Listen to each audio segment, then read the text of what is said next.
Thanks very much, Jack, and thank you so much to everyone for being here today, and I'm sure that for many of you, welcome back to business. So today we're going to be delving into some of the key topics on the regulatory agenda this autumn and going forward. It is all change for the EU with a newly elected parliament, which sees the exit of key stakeholders in the payments world and new nominees for the Commission as well. I believe that Belgium were the last of those to nominate a candidate yesterday for the European Commission.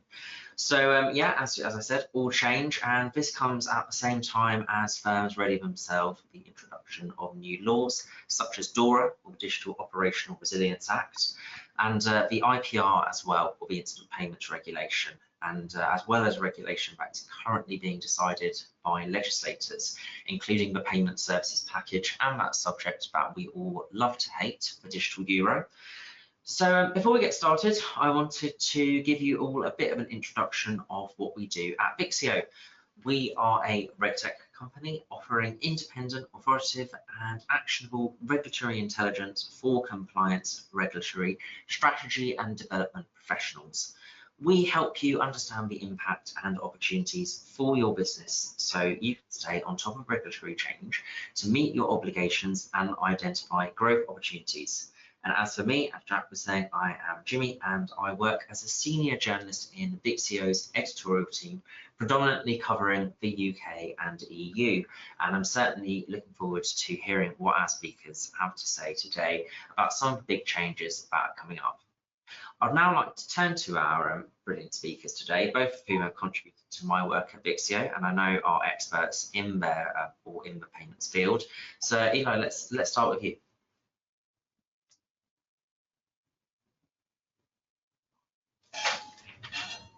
Elie, have we got you? Yes, can you hear me? Yeah, do you want to give a quick introduction to the speakers, to our audience today? Sure. So my name is Elie Beyrouthy. So I'm Vice President in charge of European Government Affairs at American Express, based in Brussels, and then so I follow mainly everything related to payments legislation, but all the different issues also, I would say, rotating around payments. And I think today, the idea is really to share with you what's happening with regards to the new parliament, a new commission that very soon is going to be in place, and then with the ongoing legislation that are still ongoing. We have a very important piece with the PSD3 PSR. I think this is the main one, but also we'll be discussing, the digital euro, and I think, also FIDA and the rest of the important files at stake. Brilliant, thanks so much. And Pierluigi, do you want to give a quick introduction? Yes, of course. Thank you, Elie, for this introduction. Thank you, Jimmie, for having me. My name is Pierluigi Cuccuru. I'm a senior associate at the Matteis Law. We are a boutique law firm specializing in payments, and we basically help payments companies navigating the full spectrum of regulation that can impact the payment industry. And as Elie was saying, we will now unpack some of the issues that we are expected to see with the new part of the legislative course that is at the beginning, and especially on the PSR, Instant Payments Digital Euro, and the approaching deadline on these regulations. Brilliant, thanks so much. So yeah, in the EU, change is definitely on the horizon with new faces, but much the same regulatory proposals needing to be signed off that weren't finished up at the end of the last parliamentary session. So yeah, I think a good place to start would be, where do things stand for the PSD3 and PSR, Payment Services Regulation, at the moment? Do we have any idea of how long until the process is complete? I don't know, Elie, you want to take that? Right. Well, that's one of the hardest questions, right? To be able to guess when a piece of legislation is going to be published in the official journal, and then from there, the implementation deadline. But let's see where we are right now. So right now we have a parliament, the previous one, that has adopted its position, and it's ready, I would say, to be negotiated in trilogues, and we're waiting, for the council to finalize the general approach on these files. We know that the one issue at stake that was still lagging, and we might come back to this, I think, Jeremy, in a few minutes, which is the issue of fraud, and how to deal with the reimbursement and liability and so on. But so once the council finalizes its position, probably by the end of the year, I would say, with the general approach, then we should have the trilogue negotiations that should start. I mean, depending on where the council will be somehow going on certain issues, this could take longer or shorter. But again, the guess is very hard. But I would say that it's expected that sometime during 2025 we should have the PSD3 and the PSR adopted and published in the official. That's my take. Fantastic, brilliant. And yeah, and I suppose there is so many quirks that do come with EU legislation and getting these things ready. And I wonder, with the PSR and PSD3, now when these were being proposed and put out there by the Commission, there was lots of talk of it being evolution and not a revolution. I'll open this up to both of you, but do you agree with that being the case? And what would you say are the most significant changes that we should expect with the PSR and PSD3? Pierluigi, how about we go with you first? Yeah, of course. Thank you, Jimmie. For sure, the proposed payment service regulation and the third payment service directive could bring significant shifts to the payments landscape, and more so with the European Parliament position introducing a few novelties, but with respect to the Commission proposal, to the initial Commission proposal. And I would expect a few hot topics to be debated, especially in payments authentication, and as Elie was saying, on the liability framework applicable to payment services. So, for instance, the European Parliament has gone one step further at what was proposed by the European Commission by actually suggesting an expanded role for behavioral and environmental data for ACA purposes. What the Commission proposed was to use this data for transaction monitoring purposes, meaning that you can use the issuer, the card issuer, for instance, can use the transaction data such as the user location, transaction time, device detail to do a transaction monitoring of the single payment. What the Parliament is proposing is actually recognizing that these behavioral and environmental data can sufficiently identify the user and therefore could constitute a valid inheritance factor, so can sufficiently identify this specific user, who the user is. And this is a significant shift if approved, because could significantly improve the authentication process and the user experience.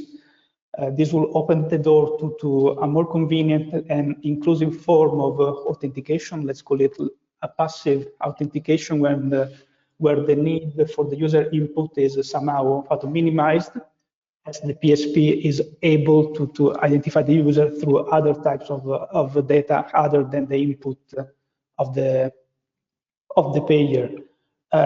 If you continue on authentication, another notable proposed introduction by the European Parliament is the proposed shift from a model, an authentication model that is based on the mandatory application of strong customer authentication, SCA, to a model that is more based on a risk-based authentication. This means that payment service providers could have a greater flexibility. They could do their own risk assessment of the of the transaction and then decide whether or not to apply SCA. This allows PSP to go beyond the current parameters and limits of the exemption framework. Why this is important? It is important also because this will be in line with an equivalent approach that is developing in the UK. But we know that the UK Finance has proposed very vocally a risk-based authentication approach. So if it can approve this shift towards a risk-based authentication, could also facilitate a coordination in cross-border payment scenarios. And if we want to look at another main area, such as liability or the potential reshaping of how the responsibilities are assigned in the event of a fraud, we could also see some very significant proposals.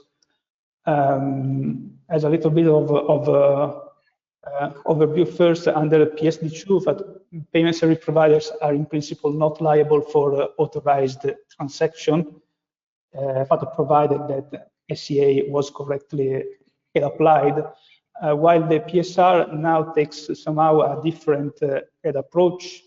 It starts by acknowledging that certain types of fraud, that are very common, such as social engineering scams and impersonation fraud, actually result in technically authorized transactions. So mindful of this, the payment service regulation proposes that payment service providers could, in some cases, be liable also for this authorized fraudulent transaction, unless the payer acted with the gross negligence. So, for instance, the payment service provider would be liable for the so-called impersonation fraud, whereby the consumer is deceived into making a payment by an individual impersonating a PSP employee. Mm-hmm. At the same time, but yes, Jimmie. Yeah, and because it seems like liability is one of the big themes that's really coming up at the moment, certainly in the UK and actually further afield as well. Like yesterday, I was doing some reporting on California, introducing like new liability rules, and also in Singapore as well. Elie, is this the main thing that's coming across for your team as well when it comes to the PSR and PSD3? Do you think that fraud, liability, and SCA are the big issues? Is there anything else at the moment that you think is really standing out in these new pieces of legislation? Jimmie, these two topics are definitely very important for us, and I'll come back to that in a minute. Just maybe to add a few more thoughts or perspectives to what Pierluigi has mentioned. But allow me to also maybe add, two other aspects that are very close to our hearts here at American Express.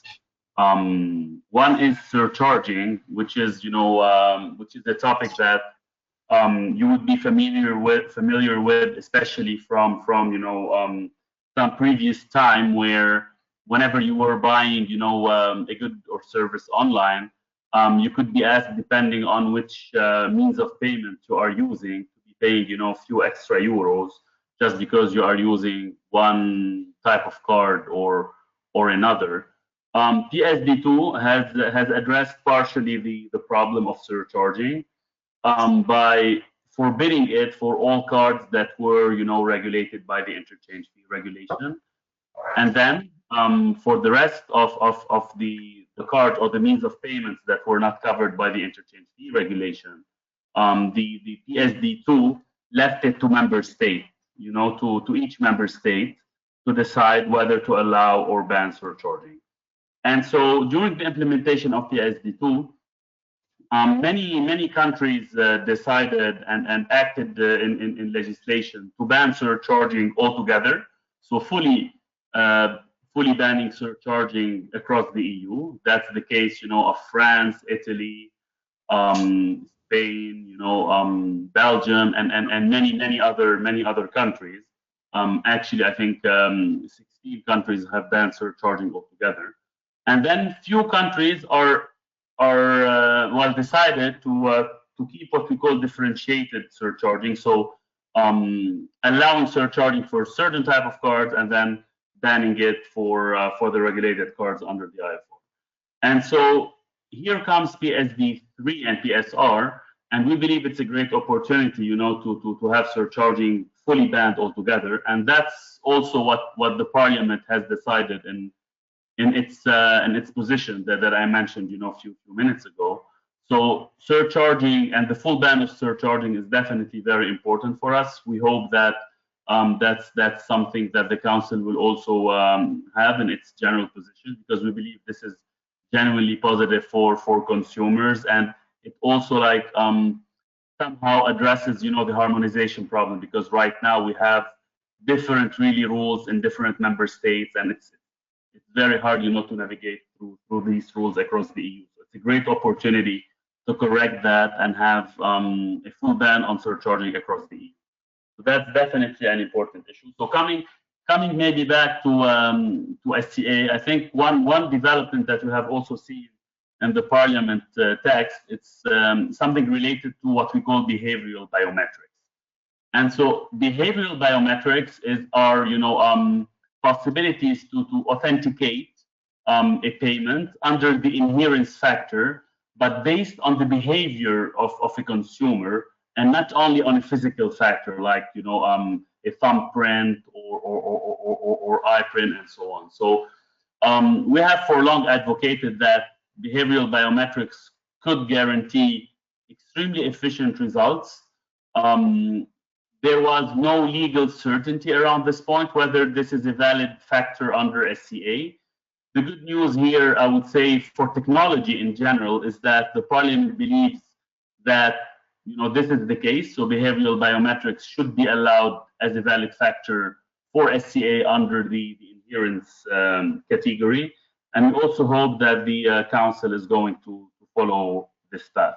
And last but not least, on fraud and this question of liability, I don't want to add a lot to what Pierluigi has mentioned. I would just say that from the PSP's perspective, and again, given the developments that we have seen in technology and in the sophistication of fraud, we believe that it is very fair to have, I would say, shared liability between PSPs and the telcos or the platforms where we have seen a lot of these new types of fraud originating.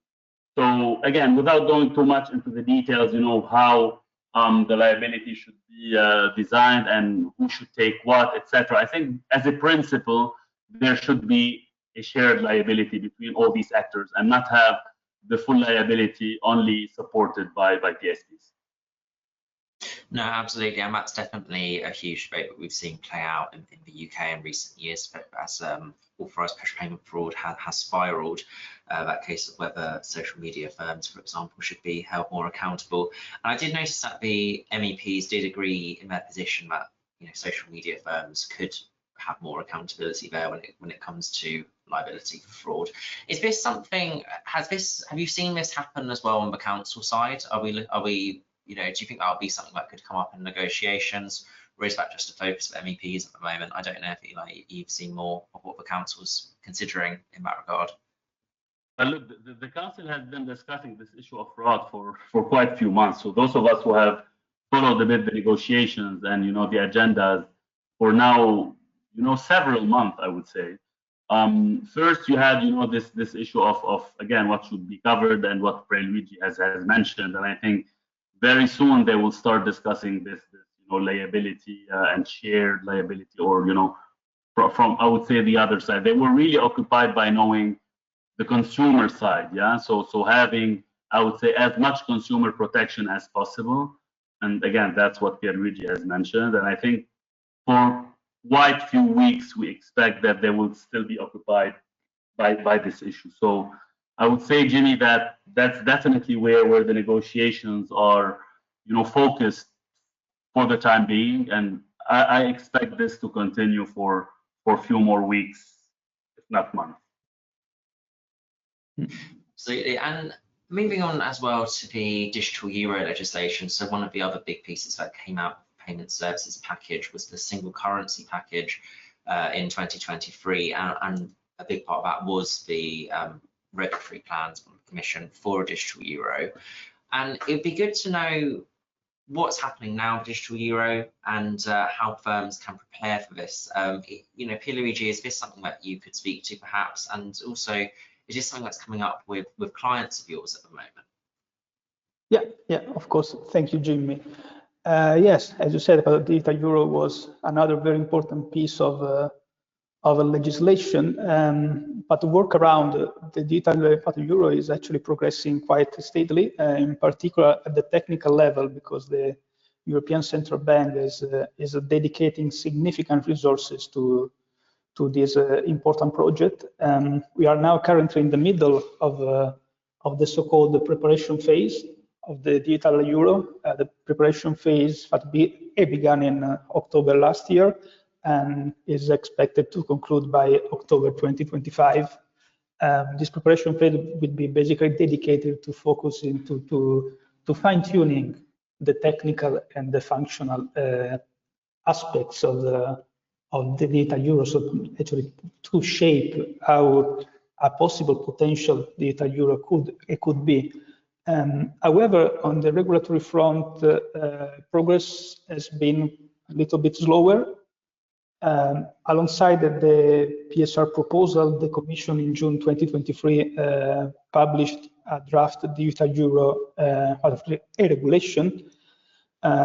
This is currently under discussion both before the Parliament and the Council, but as of now, there is no final position agreed. This is surely a very complex piece of legislation. There are many critical aspects that the Parliament and the Council need to consider, and some of the proposed rules could have a significant impact on payment company and the payment industry in general. So first of all, there is this mandate. There's a mandate in the digital euro regulation requiring banks to provide digital euro services free of charge, and this means that banks will need to distribute digital euro to their customers. They should support digital euro payments and digital euro accounts and offer basic services on top of that. So there is a need for banks to find a way to integrate the digital euro proposition into their business strategy, into their products, and identify a viable business case, and also find a way to make the digital euro profitable. And this could be quite challenging, especially now that it is not yet very clear the implementation costs and the compensation model that will cover that cost will be. On this point, the proposal by the Commission draws a compensation model that somehow draws inspiration but mirrors the economics of card payments. So there will be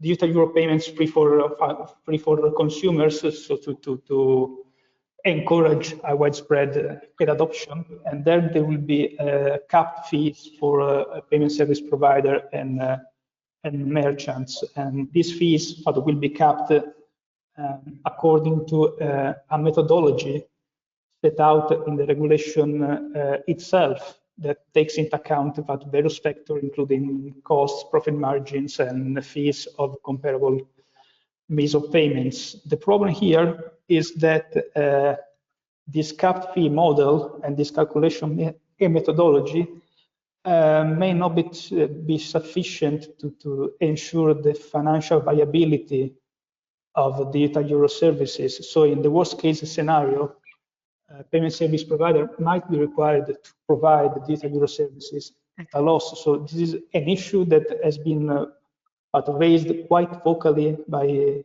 industry players and banking association, and that will surely be one of the hot topics in the upcoming debates, both before the Parliament and the Council.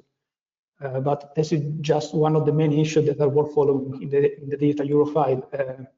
Another one that comes to mind is that currently the European Central Bank is putting a lot of effort in the design and implementation of the offline functionality of the digital euro. The offline use case, so the possibility to pay with digital euro, also with the no connection, is probably one of the major competitive advantages of the digital euro. So the ECB is trying hard to unlock this proposition. Issue here is that this requires a broader ecosystem of coordination and a few technical challenges, and in particular regarding access to the hardware of the smartphone. So in these days, the ECB is very much focusing on how to have access to the secure element of a smartphone. For instance, there are technical discussions scheduled in the second half of September on this issue, and the ECB is seeking input from industry stakeholders on this very issue. So this could be an important opportunity for industry players to engage. Yeah, absolutely. And do you think that now there's not really any turning back? Like, is digital euro an inevitability, Pierluigi? Well, there's a lot of political capital invested in the digital euro project. That's for sure. But we are still very far away of the digital euro scene of the light. We first have to have the digital euro regulation in place. We should have to have a viable technical and business proposition that would be the hardest thing. What we know is that we should start in the industry, I think, but that my belief should start preparing for this eventuality. There's always time to take a step back. But for the time being, I think it's in the best interest of payment companies to get engaged and to have a model that could reflect their interests, and that could be a business-friendly model. But yes, that's a $1 million question, Jimmie. Yeah, absolutely, and certainly in Brussels, I've never really kind of gathered that there's much enthusiasm for digital euro. Certainly, some people have quite choice words to say about it at the moment, so it will be interesting to see what happens there. Elie, when it comes to your work and certainly with things like EPIF, have you seen? Is there much enthusiasm for digital euro, and what would you like to see come out of the Commission and the ECB's work on this? Well, Jimmie, that's an excellent question, because when we discuss the digital euro, and I think Pierluigi has addressed many sides and parts of that. I think it's always interesting to see where you start from and what we are trying to achieve. So if I take maybe just one political aspect, I think, and that's what guides at least the ECB and the other institutions, which is, as we know, the concept of strategic autonomy. So if you want to discuss the digital euro without, having the digital autonomy, and strategic autonomy in mind, then we would be missing, a very important factor. So the digital euro is actually there as a project, and we are discussing it now because of this concept, because the EU has said that we cannot, in a strategic area like payments, remain as a region subject to foreign companies, US and Chinese companies in particular. So that's a bit the political, I would say, background. So we're not starting from, I would say, a commercial or what the market is needing, or what is the failure that is in the market, and the digital euro is coming and trying to fix it. It's the other way around. It is, we're trying to say, okay, we want a digital euro. What can we use it for? It's a bit weird, when for those of us who are more, I would say, business oriented and think about, why shall we design something if it is not needed as such the market. So that's, I think, a very important aspect to keep in mind. So having said that, and that's why, I also, I think, join my colleague by saying I don't believe there is any way back on the digital euro. I think it is there to stay, and the ECB wants, to bring this project to an end. I mean, unless there would be really a huge, I would say, political turnaround, I don't see it, not happening. So that's just maybe to close this political angle first. So then what we would like to have as payment institutions and representing the non-banking sector, there are actually two important aspects that are important and really close to our hearts. The first one is this issue of one wallet versus multiple wallets. So let me explain what we mean by that.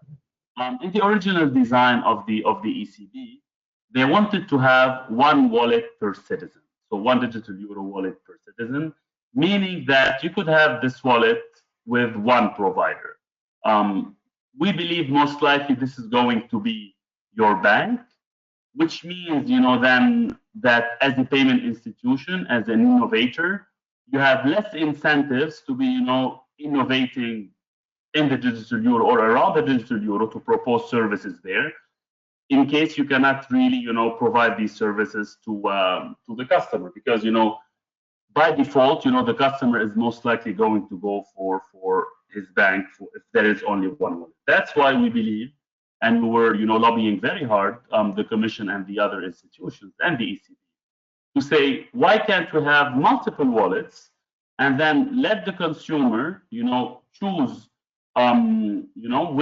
which provider he wants to be using his services, and then being able to have a choice there. And I think this idea has made its way to the Commission, and the Commission included that in its proposal, saying that we should have multiple wallets and not only one single wallet. And they asked the ECB to check whether this is feasible or not. And the ECB, even if they really didn't like the idea, they said that technically it's possible, even if it's more complicated, it is technically possible.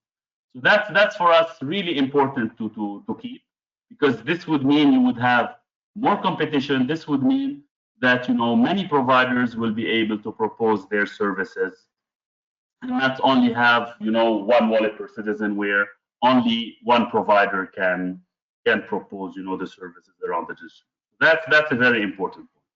The second one that is also important, and I think Pierluigi has alluded a bit to the topic, it is a bit the issue of remuneration, or I mean, what services can you propose and for which price? And for those of you who have followed, I think, the discussions around the TPPs and banks and which services for which price, and the SPA scheme and so on, you would be familiar with the fact that I think the line that right now the Commission is taking, and the rest, I would say, on the industry, is to say you need a set of basic services that could be proposed for free, but then you would be able to innovate, to propose some additional services on top of that, and these could be priced. We believe this is very important in order to allow, again, competition, but also to make sure that providers are investing into making the digital euro also a success. So that's, I guess, also very important to keep as a principle, to say basic services may be for free, for what or around the formula that was included, in the Commission's proposal, and then having the possibility to propose additional services that could be priced, and then that consumers or merchants can choose if they wish so. So that's also important, I think, to make the digital euro a success. For us, we don't have the same probably objectives as the ECB. The ECB, as I said in the beginning, they want a digital euro that is there per default, that could be used in case there is a problem with one of the providers from outside the EU. So you could have sovereignty in the EU, right? Okay, fair enough. But then from the perspective of a payment service provider, well, you want to be proposing a product and then you want to be making money. You know, you want to make sure that this is a product that the consumers are going to use, and that you can, at the end of the day, you know, make sure this is viable, and you can, you know, propose it and not be losing money from proposing it. If not, you know, you will limit it to the least, you know, exciting way, and just because you will have to, legally speaking. But if you want this to be a success, you know, if you want the digital euro to be used by consumers across the EU, we need to make sure that we are allowing, you know, the market to innovate, and then to make sure it is fairly priced.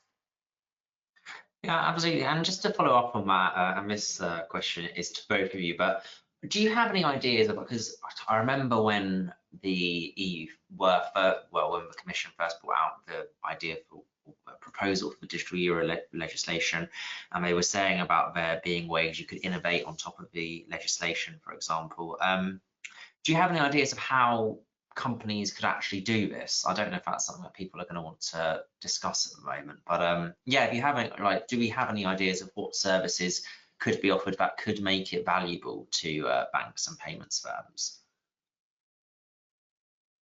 But I could mention something like, maybe very quickly, like, imagine that you are like, for a company like American Express, you would know that we offer reward points when you are using, let's say, our cards. So one possibility could be that when you are using the digital euro, is that you could be also earning points around that. And so that's sort of like additional service, or something more than like just being able to pay. But then you could also earn rewards around that payment. So that's, I would say, that's the easiest I would say solution I can offer right now. Absolutely. And Pierluigi, is there anything that you can think of at the moment? But first of all, I thank Elie for this a very good overview. And if I can just summarize, it's just that the digital euro, it's a political project, and it's up to the industry to make it also a business project. What I think the industry, I mean, that's quite, to me, that's quite a blind spot of the digital euro narrative. But saying the industry can innovate on top of the digital euro, because among the basic services that should be offered for free, there are all the main services now. They are including also the waterfall and the reverse waterfall to this list of basic services. There were some kind of misconception in the initial annex of the AC proposal. What is being cited at the moment as an additional service is, for instance, machine-to-machine payments and micro payments. So the possibility to build on top of the digital infrastructure a solution that could allow micro payments for very spot things like reading an article, and payment companies could provide this solution on top of the basic digital euro rails, but the potentialities are basically endless. It will be up to the industry to leverage this mandate to offer digital euro services and to build on top of this. Absolutely, and it'd be interesting to see what kind of ideas people can come up with. I know, for example, that merchants are trying to put a more positive light on it at the moment. So over the autumn, very keen to see what kind of perspectives start to come up again. And one of the kind of final questions I was going to come to in this webinar would be to discuss what the big priorities should be for legislators and also for people working in policy in the private sector over the autumn and onwards when it comes to the EU. Let's start with you, Pierluigi. What kind of things do you think need to be big priorities for payments companies and also for legislators at the moment? Yes, thank you, Jimmie. Well, there are many key initiatives and rules that will be taking shape or become applicable in the next few months. As Elie pointed out, the PSR will enter its its final stages, hopefully at next year, and therefore we'll have more clarity about what implementation steps are needed. So, for instance, if the rules for the broadening of the liability for PSP are eventually approved, I would expect an increased effort and increased adoption of fraud detection and prevention tools, but possibly leveraging artificial intelligence. So there might also be an interplay with artificial intelligence rules in order to make all these fraud detection tools compliant and in line with the regulation. But we should also recall that by the end of the year and the beginning of 2025, we will have many deadlines. So, for instance, at the beginning of 2025, will let's say mark the first enforcement wave of the instant payments regulation. So by January 2025, banks must be ready to receive instant credit transfer in euro. And by October that same year, they might also be ready to send instant credit transfer, and they should set up an operational IBAN check service, so a confirmation of a pay service. These are deadlines that are quite challenging, especially as technical and operational changes might be required. And it will be interesting to see if some kind of proportional enforcement on flexibility will be eventually granted. At the end of the year, we will also have the MiCA framework, the MiCA regulation framework coming into full force. So at the end of December, the licensing regime for licensing rules for crypto asset service providers will kick in. So this is a significant milestone. NCAs are allowed to offer a transition period for this licensing, this new licensing regime for existing crypto asset providers, and we will see if they will take different. We'll see if different approaches and different transaction periods will result in inconsistencies in the application of these new rules. Lastly, I would say, in the coming months, it could also be the moment of the truth for the opening of the near-field communication antenna on iPhones. I mean, we know Apple has opened recently its NFC antenna. Now it's time to see if this will have any effect on competition on mobile payments. So the European Union has long advocated for greater competition, and making Apple open its near-field communication antenna was part of the strategy. But it remains to be seen if this will have a material impact. This is because competing with a very user-friendly solution such as Apple Pay, but remains per se a challenge. Consumers have little incentives to switch to a third-party app. So it will be up to third-party developers and banks wishing to offer their proprietary payment app to nudge their customer to offer incentive to the customers to adopt their payment app instead of their Apple Pay app.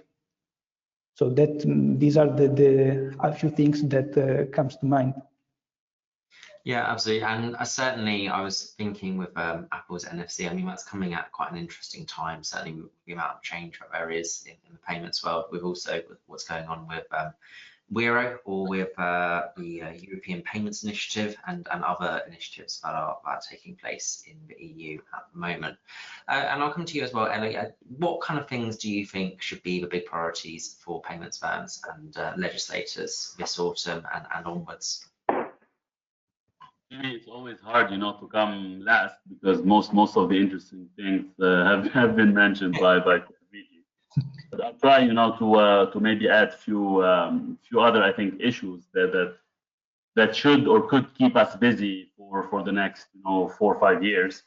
I would say that one aspect that will continue to be important is the aspect of privacy, and we might see a revision of the GDPR and how this will impact also different topics in payments. I could think of one which is data sharing, and how maybe between financial institutions, banks, non-banks, maybe other providers, how would that work? We have discussed in the beginning the impact of fraud, and I would say the sophistication, I would say, of the new types of frauds that we're seeing. So I think we need to have more possibilities legally on how you can share data amongst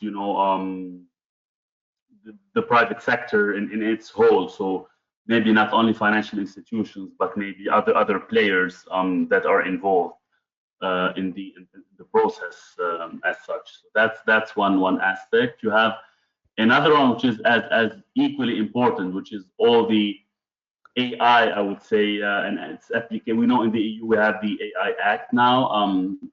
What is the real impact on financial services? Are we going to have a new initiative that is specific to financial services and AI in financial services? So these are things we keep hearing about. So let's also keep an eye on this topic. I'll mention two final topics. One is the issue, I would say, of data localization that we have seen in some regions around the world. I hope that this is not something that will happen here in the EU, because it's a huge cost for a very, I would say, limited, if no benefit at all. But that's also, this is somehow in line with having a sort of protectionist move that again, I hope that the EU will not be going down that road, but that's definitely something to keep an eye on. And last but not least, I think if we have, I mentioned, in my comments a few times when we were discussing other topics, the issue of the interchange fee regulation. And I guess, given the importance of competition, given, again, some merchants are again, saying that, the cost of payment is pretty high and so on. And again, they are heard by many aspects that we don't have, I think, time to discuss today. But that's also something that might be happening. So in IFR2 and interchange fee regulation 2, a revised one or a new piece, again, to be seen. But that's also something to keep in mind. Interesting. So were you saying that, is this a revisions to the interchange fee regulation? Correct. Interesting. Is this something that's confirmed to come up in the next few months? Or no, but there's no, I would say, firm confirmation. At least I haven't heard one. But definitely, there is work happening by the Commission on this. We have seen a report that has been published last, a few months ago on the issue. I mean, following a study by consultants on certain aspects that were included in the IFR, like scheme fees and other issues. And definitely, this is this is something in discussion inside the Commission. Interesting. Certainly something to keep an eye out for. And one of the questions we had come in, I just wanted to quickly come to, is about the instant payment regulation and how prepared banks and PSPs in general are for it. I don't know, Pierluigi, I feel like we've spoken about the instant payment regulation before. How prepared are people at the moment? What are the big kind of challenges, I guess, as well with that piece of regulation? Just quickly.